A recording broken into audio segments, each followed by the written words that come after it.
GloRilla was definitely not expecting this twist in her legal drama. Co's homegirl fainted on the spot the moment her sentence dropped. This is a career-ending bombshell, and the culture is shook. I think that's the absolutely most craziest thing I've ever heard. What did the judge say that made Glo hit the floor? Stick around. We've got the full scoop, the latest hood nightmare on July 22nd, 2025. Thank you. GloRilla got slapped with 2 felony charges: possession of more than 1 ounce of weed and possession of a controlled substance. But hold up, these charges ain't come from no undercover sting operation or the feds running up on her trap house. Nah fam, this wild situation started when 3 masked up individuals broke into GloRilla's Forsyth County, Georgia crib, snatched up some expensive jewelry, and bounced after somebody in the house started letting shots off. And here's the part that'll really get your blood boiling. Our girl wasn't even in the building when these clowns violated her space. She was out in Indianapolis handling her business like a boss, performing at the WNBA All-Star Game and securing that bag while these street rats was trying to come up off her hard-earned success. 3 people were caught trying to steal her stuff. They even got shot at and ran off. Cops showed up looking for the burglars, but instead they say they smelled weed, got a warrant, and ended up charging Glo after discovering a significant amount of marijuana in her master bedroom closet. So let me get this straight. The real perpetrators who actually ran up in her spot got away scot-free, but she's the one facing serious felony time. The mathematics ain't mathin' on this one, Chief. GloRilla wasn't about to stay quiet about this backwards-ass situation either. She hit up social media and kept it all the way 100, posting while I was in Indianapolis performing for the WNBA All-Star Game, and instead of focusing on finding the suspects, they focus on some cannabis. 1, so no, I wasn't busted. 2, my house got robbed. 3, I wasn't home. Long story short, my house gets home invaded, and I'm the only one that gets arrested. Her legal team came out swinging, calling the charges unbelievable since she was clearly the victim in this whole scenario. And they wasn't sugarcoating nothing about their feelings regarding the police priorities. The most infuriating part, no arrests were made for the actual home invasion, meaning the real criminals who violated her sanctuary are still out here running the streets, probably planning their next lick. Real boss moves though. Despite all the legal drama, GloRilla posted that $22,260 bond the same day and kept her grind going. She didn't let the system break her spirit or stop her hustle. If convicted on these bogus charges, she could be looking at 10 years behind bars. But no trial date has been set yet since the case is still in its early stages. But real talk, this ain't GloRilla's first dance with law enforcement. Back in April 2024, she got hemmed up with DUI charges in Gwinnett County, Georgia after the boys in blue pulled her over for making an illegal U-turn at a red light. The whole interaction got documented on body cam, and she caught charges for driving under the influence, open container violations, and failure to obey traffic control devices. She refused the breathalyzer test, and the body cam footage even captured a wardrobe malfunction during the field sobriety tests. There's also some confusion about her past criminal history that needs to be addressed. Way back in the day, GloRilla was arrested for shoplifting in Tennessee, which was just a misdemeanor that didn't result in any major consequences or media attention. But there's been some wild rumors floating around because of a viral interview clip. You actually did 3 years in jail. Wow, yeah, I did. They said from stealing from Kmart cereal. Yeah, you this don't sound right. No, I want you to be honest because you've got this on the paper. I don't like the fact that you dug that up. No, we're going to cut the cameras. No, but dead ass. Like, you didn't go to jail for 3 years for stealing cereal, right? Yes. This clip got people confused about whether she really did serious time, but based on the documentation, that shoplifting charge was minor league compared to the legal drama she's dealing with now. Now, let me break down the most devastating legal situation GloRilla been dealing with. And this one involves real tragedy and loss of life. On March 5, 2023, some heartbreaking events went down at a concert in Rochester, New York that nobody saw coming. A deadly stampede occurred at the Main Street Armory during a show headlined by GloRilla and finessed 2 times after false reports of gunshots caused a crowd surge that killed 3 women. Rondija Belton, 33, Randy Miller, 35, and Aisha Haskins Stevens, 35, and injured several others. The aftermath of this tragedy brought some serious legal consequences that are still playing out today. Multiple civil lawsuits were filed with the victims' families going after GloRilla Finesse 2 times, promoters, venue owners, security companies, the city of Rochester, and even the police and fire departments for wrongful death and negligence. This type of litigation is no joke. We're talking about serious legal exposure involving questions about crowd control, venue safety, emergency planning, and what level of responsibility performers have when live events go tragically wrong. In June 2024, a whole group of concertgoers filed a collective lawsuit in New York State Supreme Court for injuries they sustained targeting the venue and organizer. The good news for GloRilla is that no criminal charges were filed against her since investigations determined the stampede was caused by crowd panic and not any actions by the performers. But these civil cases are still hanging over her head like storm clouds. No public trials have gone down yet, and there haven't been any reported settlements as of July 2025. The cases appear to be ongoing, with comparisons being drawn to the Travis Scott Astroworld tragedy, where similar suits eventually got settled out of court. GloRilla issued a public statement expressing condolences to the families, but hasn't commented further on the litigation. The legal drama extends way beyond criminal charges and wrongful death suits. Though GloRilla's had to deal with some serious intellectual property warfare when rapper Plies filed a copyright infringement lawsuit in early 2025, claiming her song Wannabe with Megan Thee Stallion and Cardi B lifted his 2008 track without proper clearance. But plot twist, Plies voluntarily dropped the lawsuit in March 2025, probably because he realized his case was weaker than gas station sushi, or they worked out some behind-the-scenes settlement. Then we got this absolutely ridiculous situation from June 2025 where Louisiana influencer Natalie Henderson decided to sue GloRilla over using the phrase "no BBL." Henderson claimed she was the original creator and trademark holder of the phrase that celebrates natural bodies, and alleged GloRilla was using it in her merchandise and lyrics without permission. The business disputes get even deeper, though. Atlanta investor Aristotle Varner Jr. came for GloRilla's neck in May 2024, alleging she scammed him out of $400,000. Varner claimed he paid her for business, consulting services, and social media promotions that she never delivered on, which represents the type of business drama that often emerges when artists transition from independent hustlers to major label operations. There was also some early industry beef brewing back in 2022. GloRilla got into a public dispute with producer Hitkid over the ownership and rights to her breakout hit FNF, Let's Go, when he claimed she was trying to cut him out of credits and royalties after she signed with Yoadi's CMG label. While threats of litigation were made and things got heated on social media, no formal lawsuit was actually filed. If it was anybody else, if it was another Jane Doe, it's just because it's GloRilla, they make a big deal out of it. If it was Lakeisha down the street, it would have been nothing. She wouldn't even been there. So how do you know somebody that planted drugs? How do you know somebody in her family that had it? How you know it could be anything? Another supporter had this to say. I think that's the absolutely most craziest thing I've ever heard, because she wasn't there first and foremost. Second of all, we don't necessarily know what happened in that situation. The robbers could have left it there. Anything could have happened. Throughout all this legal warfare, GloRilla has maintained her composure and stayed true to her authentic self. She's been transparent about her situations while being smart enough to avoid making statements that could potentially damage her legal position.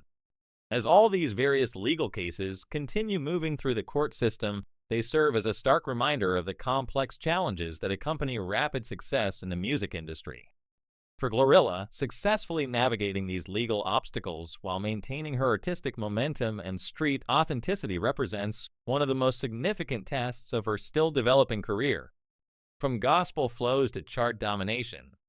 Let me tell y'all about one of the realest come-up stories in hip-hop right now. We talking about how Gloria Hallelujah Woods went from singing hymns in a North Memphis church to having the whole culture screaming her bars from coast to coast. Born on July 28, 1999 in Memphis, Tennessee, GloRilla came up in the Fraser neighborhood on the north side, the eighth of 10 children in a deeply religious household. For those who don't know, Fraser is known for producing some serious talent and some serious street credentials. Initially homeschooled until 5th grade before transitioning to Melrose High School, Her early life was heavily influenced by church culture and family values. Here's where the story gets interesting, though. She originally started in her church choir with dreams of becoming a singer, not a rapper. But sometimes the universe has different plans, and when she lost her voice and switched to rapping at age 16, it was like destiny calling her name.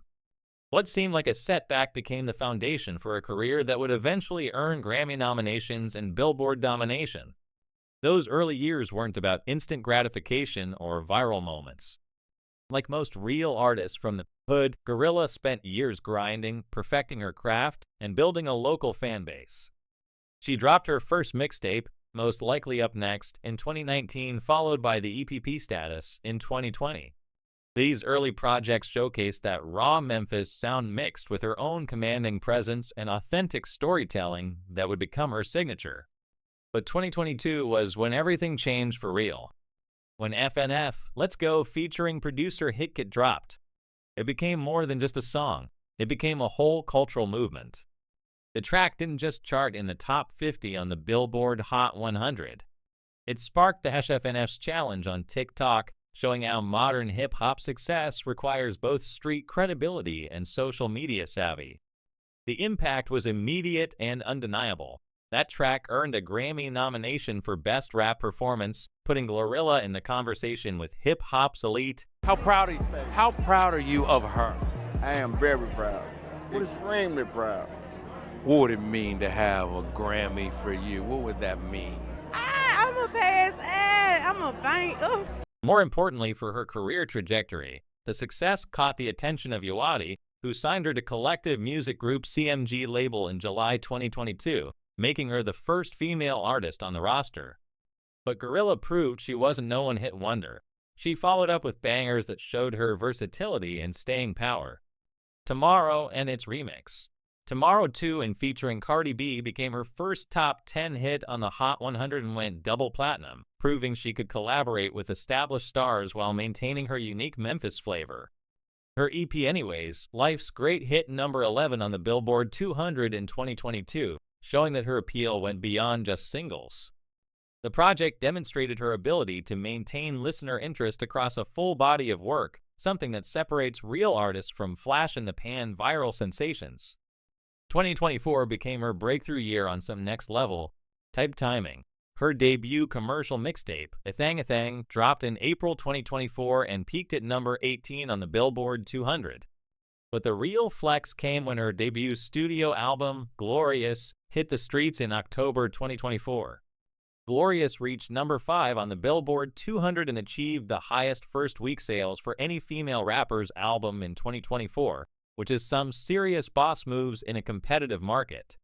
The album featured certified hits including Yaglo, a top 40 Hot 100 hit wannabe, a collaboration with Megan Thee Stallion that also hit the top 40, and TGIF top 50 on the Hot 100. What makes GloRilla's musical success so authentic is how she's never compromised her street credibility for mainstream appeal.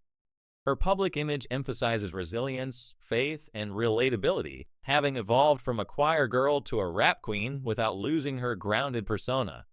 This authenticity resonates with fans who see their own struggles and aspirations reflected in her journey.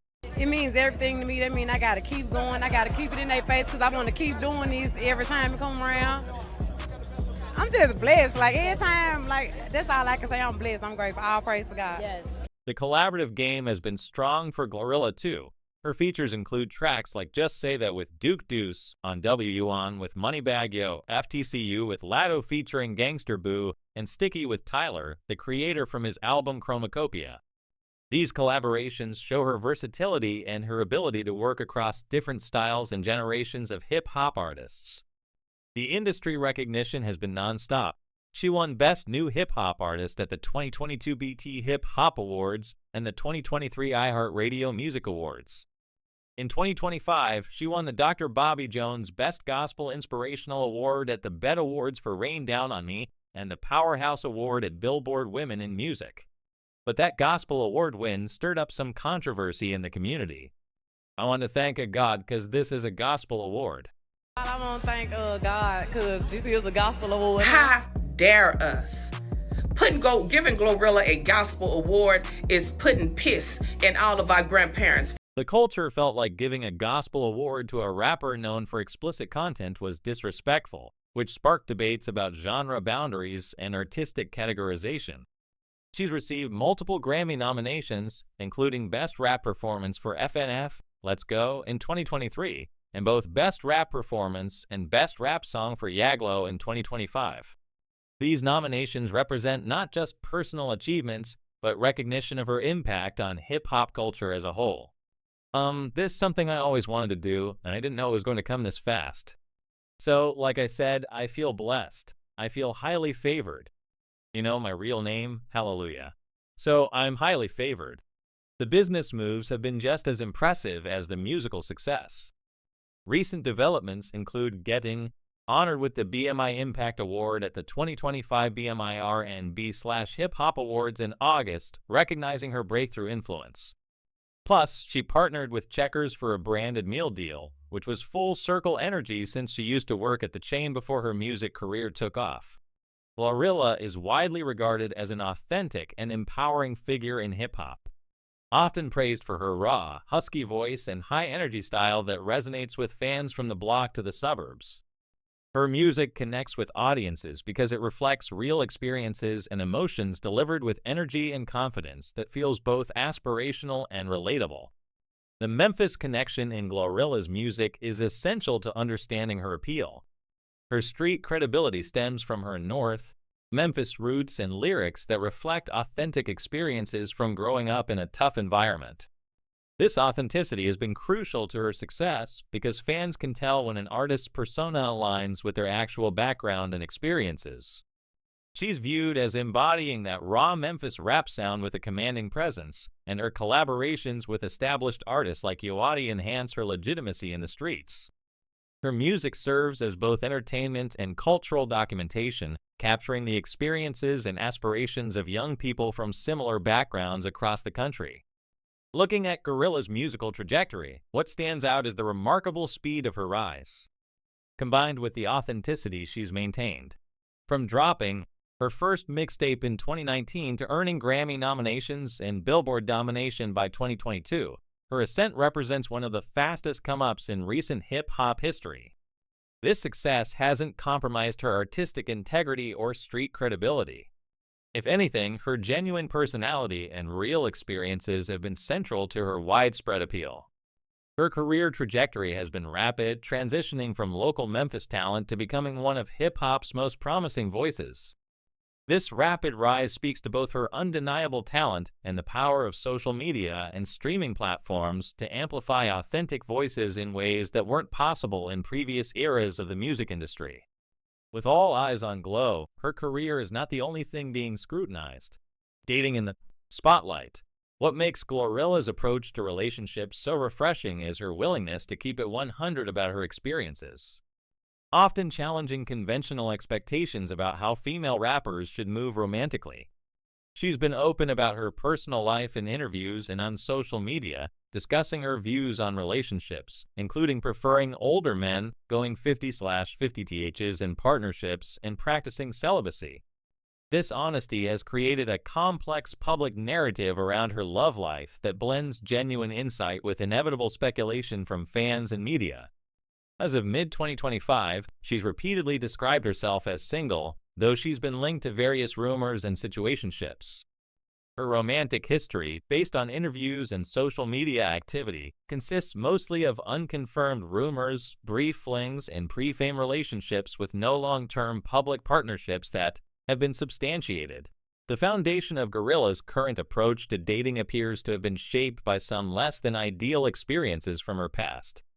She's been real about past experiences, including embarrassing pre-fame relationships where she dated dudes without cars, one lasting 2 years, and feeling traumatized by an ex's behavior, which has impacted her approach to future dating. These early experiences seem to have given her a clear understanding of what she will and won't tolerate in relationships. She's discussed dating men before her rise to fame, including one long-term situationship lasting about 2 years. She described these as embarrassing and admitted to being a dumb for staying in them, noting that neither man owned a car and that one relationship left her traumatized, affecting her trust in future partners.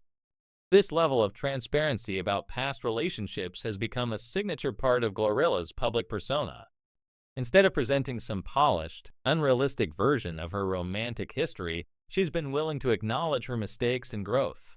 In a 2024 interview, she revealed having flings with two unnamed taken men in the music industry whom she accused of pretending to be in loving relationships on social media. This revelation sparked major speculation about the identities of these industry dudes.